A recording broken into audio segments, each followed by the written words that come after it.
There's a pattern most empaths notice, but can't explain. You meet someone. At first, everything feels natural, easy, aligned. But over time, something shifts. The same types of people keep showing up, draining, manipulative, emotionally heavy. And eventually you start asking yourself, why does this keep happening to me? Is it bad luck? Is it timing? Or is there something about you that attracts it? Before we go deeper, if you connect with this kind of psychological content, make sure to subscribe to the channel because we explore things most people don't really notice. And if anything in this video feels familiar or relates to your experience, drop a comment below and share it with me. I read them and it helps me understand your perspective better. Now, let's get into it. Most empaths believe the problem is external. They think, I just meet the wrong people. I just have bad experiences. But that explanation is incomplete because patterns don't repeat randomly. If the same type of person keeps entering your life, there's a mechanism behind it. Not something mystical, something psychological. And once you understand it, the pattern stops feeling confusing and starts feeling predictable. Let's clarify something first. When we say aura, we're not talking about something mystical or invisible floating around a person. We're talking about signals, subtle, but very real psychological and behavioral signals that people pick up on instantly, even if they can't explain how. It starts with your body language, the way you stand, the way you move, the way you react in conversation. Then it goes deeper, your tone of voice, your pace of speaking, your emotional openness, your level of comfort around others, your responsiveness to what people say or feel. All of these things combine together into something that creates a readable presence. And most people don't realize they are constantly reading it. It happens automatically, below conscious awareness. They don't think, I'm analyzing this person. They just feel something about them. Empaths tend to project a very specific kind of signal, often without even trying. Warmth, openness, emotional availability, a sense of understanding, and low resistance in interaction. They don't usually come across as guarded or closed off. They feel approachable, emotionally safe. And to the right kind of person, this is exactly what creates connection. It feels calm. It feels accepting. It feels like being understood without effort. But here's where the problem starts. The same signals that feel safe to emotionally healthy people can feel very different to the wrong kind of person. Because low resistance and high openness don't just communicate safety, they can also communicate accessibility. Not access in a respectful sense, but access without boundaries. And that is where misunderstanding begins. What feels like emotional warmth from an empath can be interpreted as emotional availability that has no limits. And that interpretation changes how people approach them. Here's something uncomfortable but real. Toxic people are often far more observant than most people assume. Not in a deliberate analytical way, but in an instinctive, almost automatic way. They don't sit and think about who to target, they simply read people. They pick up on behavioral patterns, emotional reactions, and subtle cues within seconds of interaction. And without even realizing it consciously, they start scanning for specific traits. Who will listen without interrupting or pushing back? Who will give without asking too many questions? Who will understand without demanding accountability? Who will tolerate discomfort instead of walking away? These are not random observations for them. They are indicators of how far a person can be influenced, tested, or emotionally engaged. And this is where empaths often enter the picture. Because empaths naturally tend to show many of these signals. Not because they lack strength, but because their default setting is openness. They listen deeply. They try to understand before judging. They give emotional space to others. They often prioritize connection over confrontation. And in healthy environments, these are powerful traits. but in unhealthy dynamics, they are interpreted differently. Openness, when combined with weak or unclear boundaries, doesn't just look like kindness, it starts to look like opportunity. Opportunity for emotional reliance, opportunity for inconsistency to be tolerated, opportunity for limits to be tested slowly over time. And the key issue is this: toxic individuals rarely see openness as something to respect. They see it as something that can be gradually expanded, not all at once, but step by step. And empaths, without realizing it, often respond in ways that reinforce this pattern, because their instinct is to understand, not to resist. And that is where the dynamic quietly begins. Attraction is not always as simple as liking someone. In reality, human connection often works on multiple layers, and not all of them are emotional or healthy. Sometimes attraction is not about affection at all. It's about usefulness. And this is where the dynamic becomes uncomfortable to look at, because many people are not actually drawn to empaths for genuine connection or mutual understanding. They are drawn for something more unconscious: regulation. They are looking for someone who can absorb emotional pressure that they themselves cannot hold. Someone who can sit with their chaos without leaving. Someone who can stabilize their emotional instability in real time. Someone who can validate their shifting moods, contradictions, and inconsistencies without judgment. And empaths, without even realizing it, often become the perfect match for this pattern, not because they are trying to be used, but because their natural behavior already aligns with what the other person needs. They listen more than they speak. They try to understand instead of confront. They absorb emotional intensity instead of rejecting it. They stay longer in discomfort than most people would. And over time, this creates a subtle but powerful loop. A pattern begins to form. The more the empath gives emotionally, the more the other person learns they can take. Not necessarily in a conscious or malicious way at first, but as a learned dynamic. A system gets created between the two people. One side regulates, the other side provides regulation, and the imbalance slowly becomes normal.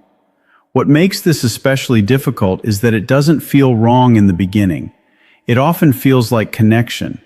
But over time, the emotional weight becomes one-sided, and the empath starts realizing that their presence is not just being appreciated, it is being relied upon in ways they never intentionally agreed to.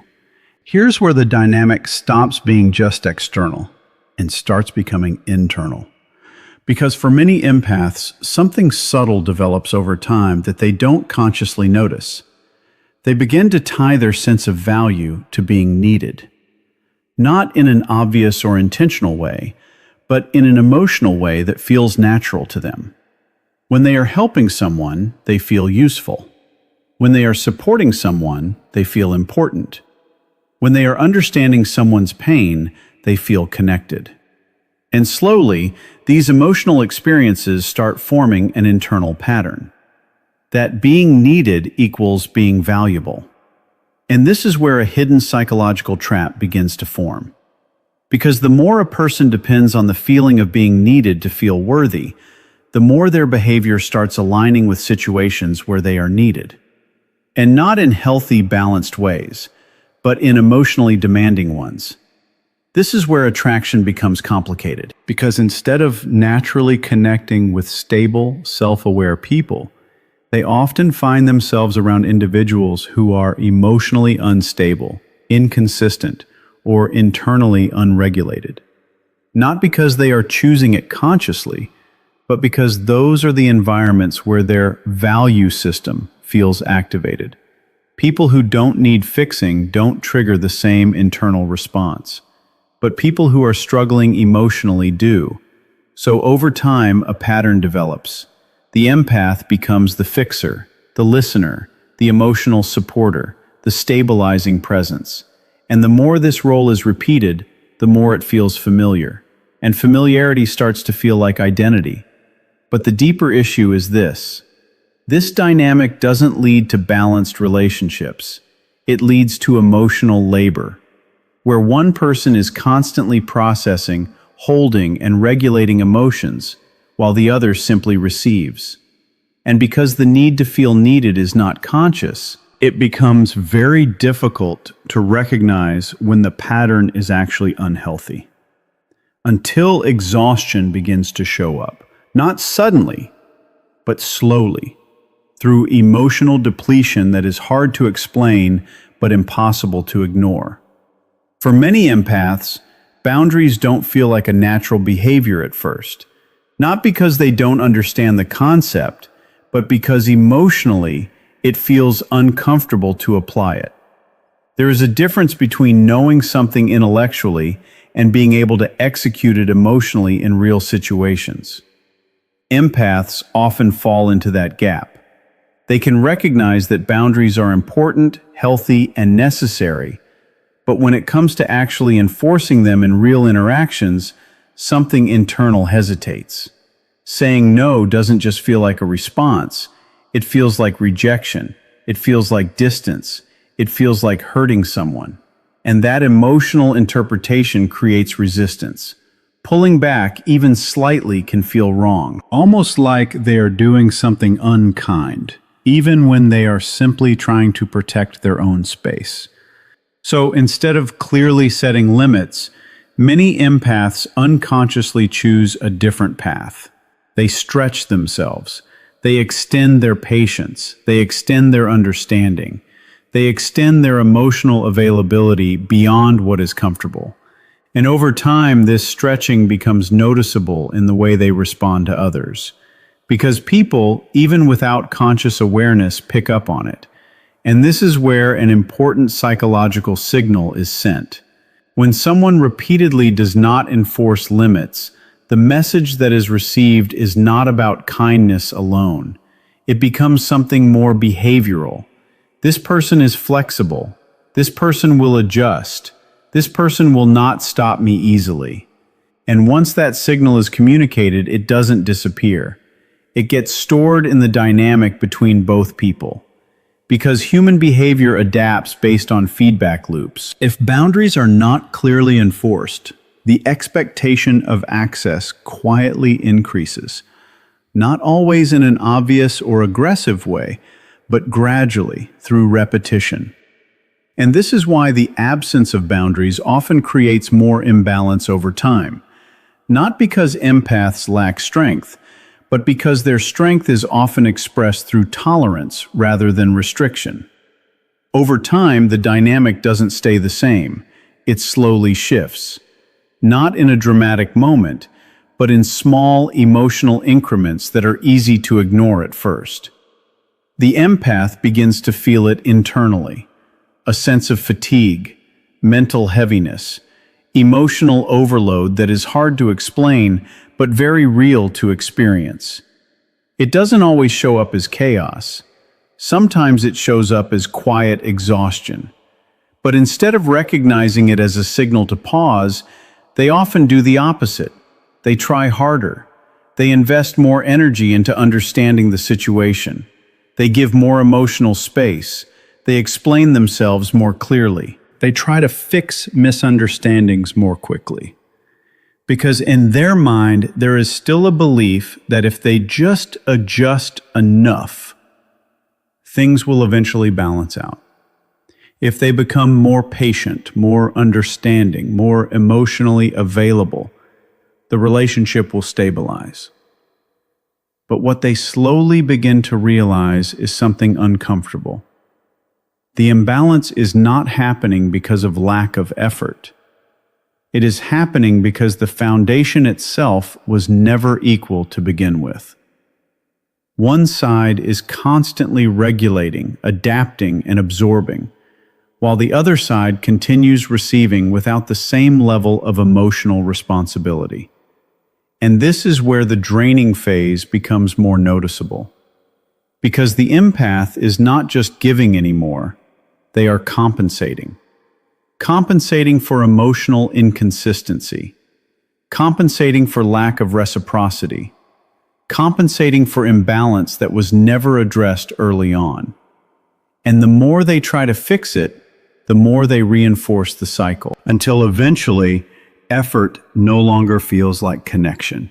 It starts to feel like maintenance. And emotional maintenance without balance always leads to depletion. Not immediately, but gradually, in a way that becomes impossible to ignore over time. This is the hardest truth to accept, because at first glance it feels like bad luck, like coincidence, like different people showing up in the same way over and over again. But when you look deeper into patterns, something more uncomfortable becomes visible. It repeats because it works.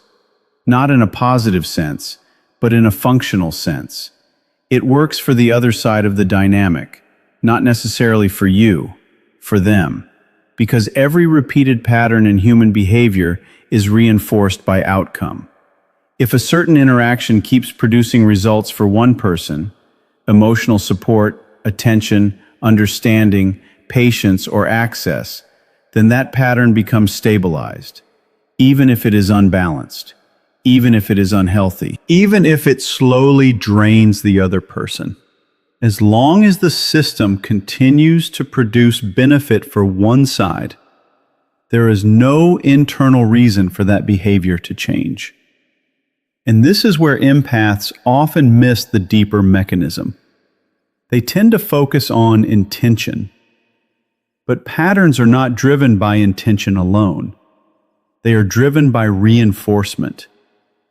So if the empath continues to respond with understanding, continues to give emotional space, continues to stay present even when things feel uneven, then the pattern does not break.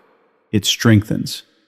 Not because anyone is consciously trying to take advantage, but because the structure of the interaction remains unchanged. And over time, the empath begins to feel confused, wondering why the same emotional experience keeps repeating with different people. But the external faces are not the real issue.